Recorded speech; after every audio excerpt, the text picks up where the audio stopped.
மு.க. ஸ்டாலின் சிறைவாசத்திலிருந்து முதலமைச்சர் வரை வாங்க இந்த 50 வருஷ அரசியல் பயணத்தை சுருக்கமா பார்க்கலாம்.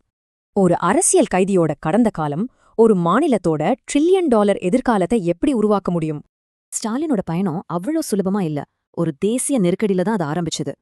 எமர்ஜென்சி காலகட்டத்துல அவருடைய சிறைவாசம்தான் அவரோட அரசியல் அடையாளத்தையே உருவாக்குச்சு. அந்த சித்திரவதை முகாம்தான் அவருக்கு எதையும் தாங்கும் சக்தியை கொடுத்ததா அவரே சொல்லியிருக்கார்.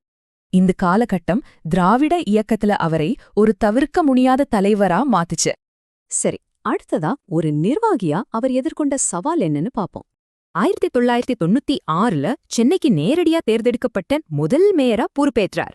அப்போ அவர் கொண்டு வந்த ஒரு முக்கியமான தீர்வுதான் இந்த சிங்கார சென்னை திட்டம்.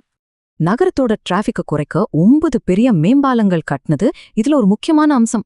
ஆனா இது வெறும் மேம்பாலங்கள் மட்டும் இல்ல, சுகாதாரம், பள்ளிக்கூடங்கள்னு ஒரு முழுமையான திட்டம். இதனாலதான் அவருக்கு மாநகரத் தந்தைனே ஒரு பட்டப்பேர் வந்தது. ஒரு நல்ல நிர்வாகின்னு நிரூபிச்சார். இப்போ முதலமைச்சரா அவர் ஒரு தத்துவத்தை முன்னிறுத்துறார். அதுதான் திராவிட மாடல். இதோட மைய கருத்தே சமூக வளர்ச்சியும் பொருளாதார வளர்ச்சியும் ஒண்ணுக்கொன்னு இணைஞ்சதுதான். அதாவது சமூக நீதிங்கிறது வெறும் செலவு இல்ல, அது வளர்ச்சிக்கு ரொம்ப அவசியமான ஒண்ணு.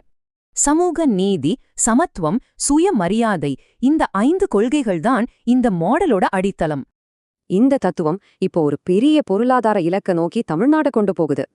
2030க்குள்ள தமிழ்நாட்ட ஒரு $1 டிரில்லியன் பொருளாதாரமா மாத்தணும்.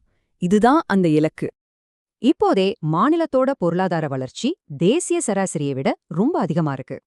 இந்த இலக்கை அடைய திராவிட மாடல் 2.0ங்கிற ஒரு மேம்பட்ட கொள்கையை பயன்படுத்துறாங்க.